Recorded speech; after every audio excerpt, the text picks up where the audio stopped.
رسول اکرم صلی اللہ علیہ وآلہ وسلم نے ارشاد فرمایا کہ مجھ سے حضرت جبرائیل امین علیہ السلام نے کہا کہ اے محمد صلی اللہ علیہ وآلہ وسلم، جو شخص اپنے تمام زندگی میں ایک مرتبہ ان کلمات پڑھ کر دعا کرے گا تو اللہ رب العالمین اس کو حشر کے روز اس طرح اٹھائے گا کہ اس کے چہرے نور سے اس طرح منور ہوگا جس طرح 14ویں رات کا چاند ہوتا ہے، یہاں تک کہ لوگ خیال کریں گے کہ یہ نبی ہے یا فرشتہ ہے۔ اللہ کے حکم سے ایک فرشتہ اعلان کرتا ہے کہ یہ بندہ ہے، بے حساب و عذاب جنت میں داخل ہوگا اور پل صراط پر بجلی کی مانند گزرے گا، اگرچہ اس کے گناہ عظیم اور بارش کے قطروں درختوں کے پتوں سے زائد ہوں، اور اس کے لیے 1000 مقبولہ حج و عمرے کا ثواب لکھا جائے گا۔ اگر یہ کلمات آگ پر پڑھے تو بجھ جائے، پہاڑ پر پڑھے تو وہ ریزہ ریزہ ہو جائے، حتیٰ کہ ان کلمات کو 7 مرتبہ پڑھا، اور اس کا ذمہ بہت قضا نمازیں ہیں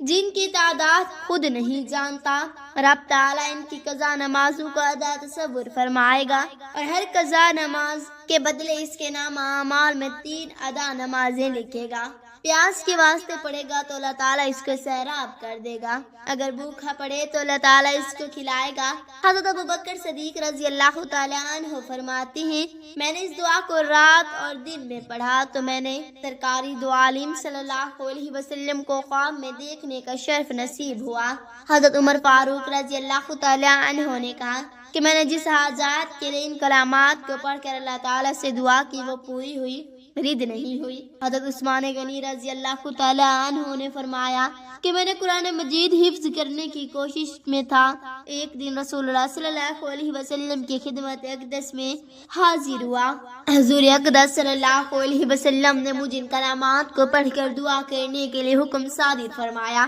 چنانچہ میں نے ویسا ہی کیا اور قرآن مجید مجھے حفظ یاد ہو گیا۔ وہ کلمات یہ ہے، بسم اللہ الرحمن الرحیم۔ محترم ناظرین، حضرت ابو حذیفہ رضی اللہ تعالیٰ عنہ سے روایات ہے کہ رسول اللہ صلی اللہ علیہ وآلہ وسلم نے فرمایا، اے آدمیوں کے گروہ، زنا سے پرہیز کرو کہ اس میں 6 بری خصلتیں ہیں، جن میں سے 3 دنیا میں اور 3 آخرت میں، لیکن وہ 3 جو دنیا میں ہیں، ایک یہ کہ زنا کرنے والے سے خوبی، نورانیت اور صفا دور ہو جاتی ہے، دوسری یہ کہ اس سے فقیر اور محتاجی پیدا ہوتی ہے، تیسری یہ کہ عمر کم ہوتی ہے۔ آخرت کی 3 خصلتیں یہ ہیں کہ رب تعالیٰ کا غصہ اور غضب، بری طرح سے حساب ہونا، تیسرے دوزخ کا عذاب قرآن مجید میں ہے۔ اے محمد صلی اللہ علیہ وسلم، مومنوں سے کہہ دو کہ اپنی آنکھوں کو محرمات سے ڈھانپیں اور اپنی شرمگاہوں کو حفاظت میں رکھیں، یہ ان کے واسطے بہت اچھا ہے۔ اللہ تعالیٰ ان کے کاموں کو دیکھتا، اور مومنات سے کہہ دو کہ اپنی آنکھوں کو محرمات سے محفوظ رکھیں۔ جاننا چاہیے کہ دل آنکھ کے تابع ہے، جب آنکھ کو محرمات سے بند نہ کریں۔ دل کی محافظت مشکل ہے، جب آنکھ گرفتار ہو جائے تو دل کی حفاظت مشکل ہے، اور جب دل گرفتار ہو جائے تو شرمگاہ کی محافظت دشوار ہے۔ قرآن مجید میں اس بات سے بھی منع کیا گیا ہے کہ عورتیں بیگانے مردوں کے ساتھ بدکار عورتوں کی طرح ایسے نرم و ملائم کلام نہ کریں جس سے بدکار مردوں کو بدکاری کا وہم پیدا ہو، اور اس امر سے بھی منع کیا گیا ہے کہ عورتیں اپنی زینت و خوبی اور بنا و سنگار بیگانے مردوں کے سامنے ظاہر نہ کریں کہ مردوں کو خواہش میں ڈالیں، اور اس امر سے بھی یہی کوئی ہدایت آئی ہے کہ اپنے پاؤں کو زمین پر نہ ماریں تاکہ ان کے پوشیدہ و زینت ظاہر ہو، یعنی پازیب وغیرہ حرکت میں آئے، اور اس سے آواز نکلے جس سے مردوں کو عورت کی طرف بڑی خواہش پیدا ہو، غرض جو مات فسق اور بدکاری کی طرف لے جانے والی ہے، اس سے منع کیا گیا ہے۔ پوشیدہ نہ رہے کہ بیگانی عورت کی طرف، جس طرح مردوں کو مردوں یعنی بے ریش نابالغ لڑکوں کو عورتوں تک پہنچنا دونوں کی جنس کے مختلف ہونے کا باعث ہے، کیونکہ کئی رکاوٹیں درمیان ہیں، ہر خلاف ایک عورت کی دوسری عورت تک پہنچنے کی کہ دونوں ہم جنس اور متحد ہونے کے باعث نہایت آسان ہے۔ یہاں زیادہ احتیاط کرنی چاہیے، اور مرد کو عورت کی طرف، عورت کی مرد کی طرف بے نظر دیکھنے ہے۔ 5ویں شرط جو بیعت میں فرمائی گئی ہے، اس میں بہتان و افطر سے منع کیا گیا ہے، چونکہ یہ بری صفت عورتوں میں زیادہ تر پائی جاتی ہے، یہ تمام تر بری عادات سے بری ہے، اور یہ عادات تمام ردی عادتوں میں سے ردی ہے، جس میں جھوٹ بھی شامل ہے جو تمام مذہب میں حرام ہے۔ اس میں مومن کے اعضاء ہے بہتان و واسطر روئے زمین میں خسارہ برپا کرنے کا موجب ہے، جو ابن آدم قرآن کے ساتھ مکروہ ممنوع اور منکر ہے۔ گناہ یعنی سرور اور گانے بجانے سے بھی بچنا ضروری ہے، کیونکہ لہو لہب اور کھیل کود میں داخل ہے جو حرام ہے۔ اس کے بارے میں ہے کہ سرور زنا کا منکر ہے۔ غیبت اور سخن چینی سے بھی اجتناب کرنا لازم ہے، کیونکہ اس سے بھی شروع نے منع کیا ہے، فرمایا ہے مسکرہ پن اور مومن کو اعزاز دینے سے بچنا چاہیے، شگون بد کا اعتبار نہ کریں اور اس کی کچھ تاثیر نہ جائیں، اور ایک شخص سے دوسرے شخص کو مرض لگ جانے، تعلیم ریز سے کسی تندرست شخص کو لاحق ہونے کا اعتبار نہ کریں، کاہن اور نجومیوں کی باتوں کا اعتبار نہ کریں اور ان کی غیبی باتوں کو کچھ نہ جانیں اور نہ ان سے کچھ پوچھے اور ان کو امور غیبی کا عالم نہ جانے، کیونکہ شریعت نے بڑے مبالغہ کے ساتھ ان سے منع فرمایا ہے۔ نہ خود جادو کرے اور نہ جادوگر کے پاس اس نیت سے جائیں، کیونکہ حرام قطع ہے اور کفر میں قدم راسخ رکھنا ہے۔ ساحروں اور ساحری سے بڑھ کر زیادہ کفر کے نزدیک اور کوئی کبیرہ گناہ نہیں، بڑی احتیاط کرنی چاہیے کہ اس کا کوئی چھوٹا امر بھی نہ ہونے پائے، کیونکہ شرع میں آیا ہے کہ مسلم جب تک اسلام رکھتا ہے اسے سحر ظاہر نہیں ہوتا، جب ایمان اس سے جدا ہو جاتا ہے اس وقت بھی اس سے صادر ہوتے ہیں۔ گویا سحر اور ایمان ایک دوسرے کی ضد اور تکیز میں، اگر جادو ہے تو ایمان نہیں، پس جو عورتیں ان شرطوں کو قبول کر لے اور ان منافقت عمل کرے حکماً اس بیت میں داخل ہو جاتی ہے اور اس استغفار کی برکات کی امیدوار بن جاتی ہے جو حضور اقدس صلی اللہ علیہ وسلم اس کی دعا بوقت سمیت ان اور تو حمل کو حاصل ہوئی۔ حضرت علی کرم اللہ وجہ الکریم اپنے خدمت میں فرمایا، اے لوگوں میں تمہیں اللہ تعالیٰ کے ڈرنے اور دنیا کو چھوڑنے کو وصیت کرتا ہوں۔ دنیا تمہیں چھوڑنے والی ہے مگر تم اس سے چمٹے ہوئے ہو، وہ تمہارے اجسام بدن پوسیدہ کرتی جا رہی ہے اور تم اس سے بھلائی کی فکر میں ہو۔ تمہاری انسان ایک مسافر کی ہے، دنیا میں تم سفر آخرت کے لیے زیادہ راہ توشہ تیار کرنے آئے ہو۔ جس طرح مسافر کو سفر کے درمیان آرام ملتا اور وہ شب و روز منازل طے کرنے کے لیے قدم بڑھاتا چلا جاتا ہے، اسی طرح ہمیں بھی دنیا میں قرار نہیں لینا چاہیے اور شب و روز اعمال صالحہ کے قدموں سے سفر آخرت طے کرنے چاہیے۔ بہت سے انسان ایسے ہیں جن کی اجل موت قریب آ گئی ہے اور کچھ ایسے ہیں جن کی زندگیوں میں سے ابھی ایک ہی دن باقی ہے، اسے تلاش کرنے والا اس کی تمنا میں سے چھوڑ دے جاتا ہے، لہذا اس کے دکھ درد تکلیف پر واویلا مت کرو، کیونکہ یہ سب چیزیں ان قریب ختم ہونے والی ہیں۔ اس کے مال و دولت پر خوشی نہ منا، کیونکہ یہ ان قریب زائل ہو جائیں گی۔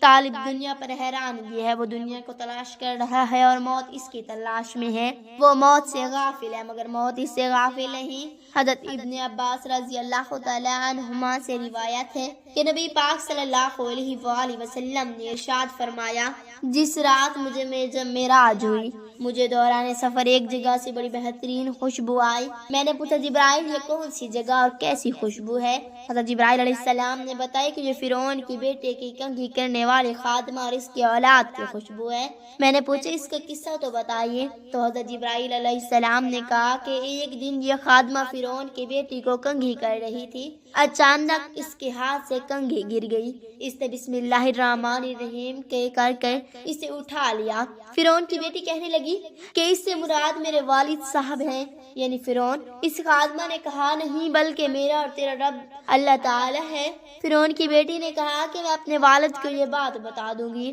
اس خادمہ نے کہا کہ ضرور بتائیے۔ فرعون کی بیٹی نے باپ تک یہ خبر پہنچائی تو فرعون نے اس خادمہ کو اپنے دربار میں طلب کر لیا۔ جب وہ خادمہ آئی تو فرعون کہنے لگا، اے خادمہ، کیا علاوہ میرا بھی تیرا کوئی رب ہے؟ اس نے کہا ہاں، میرا اور تمہارا رب اللہ تعالی ہے۔ یہ سن کر فرعون نے تانبے کی ایک دیگ بنانے کا حکم دیا اور اسے خوب دہکایا۔ اس کے بعد حکم دیا کہ اسے اور اس کی اولاد کو اس میں پھینک دیا جائے۔ خادمہ فاطمہ نے کہا کہ مجھے آپ سے ایک کام ہے۔ فرعون نے پوچھا کیا کام ہے؟ اس نے کہا میری خواہش ہے کہ جب ہم جل کر کوئلہ ہو جائیں تو میری اور میرے بچوں کی ہڈیاں ایک کپڑے میں جمع کر کے دفن کر دینا۔ فرعون نے کہا یہ تمہارا ہم پر حق ہے، ہم ایسا ہی کریں گے۔ اس کے بعد فرعون نے پہلے اس کے بچوں کو اس دیگ میں جھونکنے کا حکم دیا، چنانچہ اس کی آنکھوں کے سامنے اس کے بچوں کو ایک ایک کر کے اس دیکھتے ہوئے تنور میں ڈال جانے، یہاں تک کہ جب اس کی شیرخوار بچے کی باری آئی تو وہ اس سے کی وجہ سے ذرا ہچکچائی، یہ دیکھ کر اللہ کی قدرت اور معجزے سے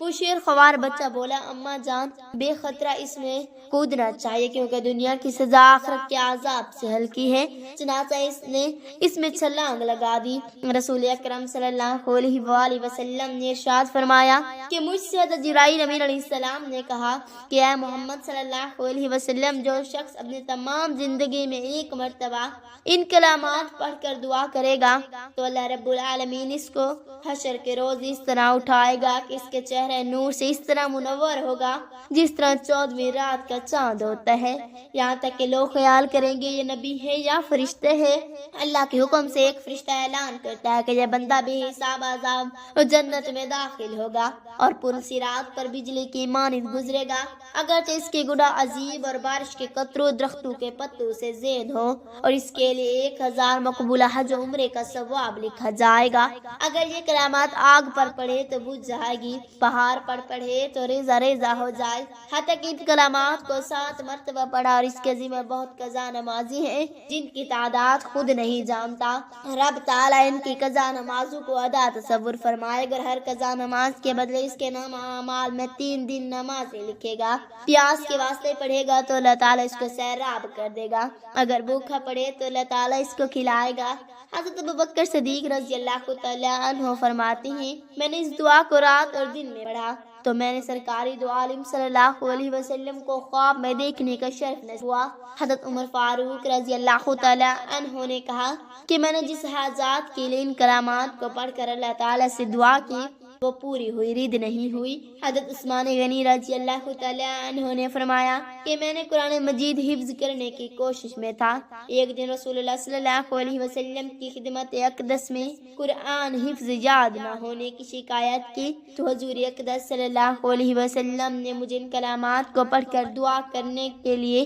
حکم صادر فرمایا، چنانچہ میں نے ویسا ہی کیا اور قرآن مجید مجھے حفظ یاد ہو گیا۔ وہ کلمات یہ ہیں لا الہ الا اللہ انی انت سبحانک انی کنت من الظالمین، لا الہ الا اللہ وحدہ لا شریک لہ لہ الملک ولہ الحمد یحیی و یمیت وہو حی لا یموت ابدا ذو الجلال والاکرام۔ یہ دعا حضور نبی کریم صلی اللہ علیہ وآلہ وسلم نے فرمایا۔ یہ دعا حضرت جبرائیل علیہ السلام نے تجویز فرمائی، پروردگار مجھے گناہوں کی ذلت اور رسوائی سے بچا، الہی تو نے ہی مجھے پیدا کیا اور ماں کے پیٹ میں میری صورت بنائی اور مشرکین کی پیٹھوں سے زمانہ در زمانہ گزارتے ہوئے مجھے امت مرحومہ میں پیدا کیا، الہی مجھ پر رحم فرما۔ الہی جس طرح تو نے مجھے مسلمان بنا کر احسان فرمایا اسی طرح اپنا اطاعت گزار بنا، اور جب تک مجھے زندہ رکھے اپنی نافرمانی سے بچا کر مجھے پر احسان فرما، میرے پوشیدہ معاملات کو ظاہر نہ فرما اور کثرت عصیاں کی وجہ سے مجھے ذلیل و رسوا نہ کرنا۔ اے میرے خالق و مالک تو پاک ہے، میں وہی جو تیری نافرمانی کرنے سے باز نہیں آتا، گناہوں کی وجہ سے میری آنکھیں ٹھنڈی نہیں ہوتی، اور اگر تو نے مجھے معاف نہ کیا تو میں ہلاک ہو جاؤں گا۔ اے میرے خالق حقیقی تو پاک ہے، میں کس منہ سے تجھ سے ملاقات کروں گا اور کن قدموں پر تیرے سامنے کھڑا ہوں گا، کس زبان سے تجھ سے بات کروں گا، کس آنکھ سے تیری طرف دیکھوں گا، اور تو میرے پوشیدہ معاملات کو خوب جانتا ہے، میں کیسے تیرے سامنے اپنے عذر پیش کروں گا جبکہ میری زبان پر تو نے مہر کر دی ہوگی اور میرے اعضاء میرا ہر عمل بیان کر دیں گے۔ اے میرے خالق و مالک تو پاک ہے، میں تیرے حضور روتے گڑ گڑاتے توبہ کرتا ہوں، میری توبہ قبول فرما، میری دعا قبول فرما، میری جوانی پر رحم فرما، میری لاغرشی سے درگزر فرما، میری طویل گئی ازاری پر رحم فرما